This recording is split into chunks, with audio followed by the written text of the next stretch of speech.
Well, obviously, offensive line, they likely need three starters. I don't think you want three young, untested guys. Let me run some names by you free agent wise. Jack Conklin, Titans. Anthony Costanzo, Colts. Brandon Schreff, Skins. Jason Peters, a little older, Eagles. Brian Balaga, Packers. Joe Tooney, Patriots. There's also the Trent Williams thing, but Williams has come out and said he wants $20 million a year, and you'd have to give up something to get him in a trade. No, and I think our Mary Kay Cabot at cleveland.com has reported that is part of the plan, is they're saving some money in some other spots to try to spend it on the offensive line. I think you're going to solve certainly one starting spot in the draft. I understand not having the plan B. Let's draft three starting offensive linemen. Conklin makes me nervous a little bit, but again, this is the kind of thing. I might be contradicting myself now. John Dorsey signed Chris Hubbard when Chris Hubbard was basically the sixth offensive lineman for the Pittsburgh Steelers, was forced to start by an injury, was pretty good.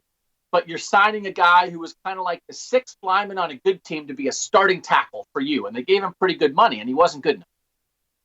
So I think offensive line is an opportunity where I do think, for instance, Jason Peters to come in absolutely established, short-term solution for a year or two, but they are trying to win now. This is a winning window for the Browns. I think that kind of thing makes sense. You put him at one tackle spot, lock it down. Maybe you draft the other tackle.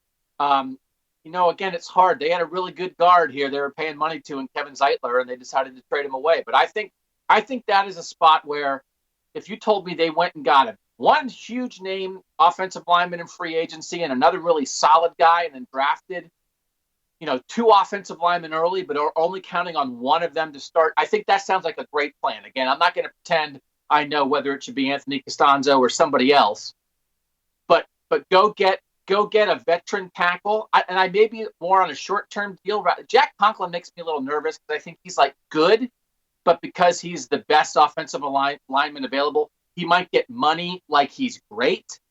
So that makes me nervous a little bit. But Jason Peters, get him here tomorrow.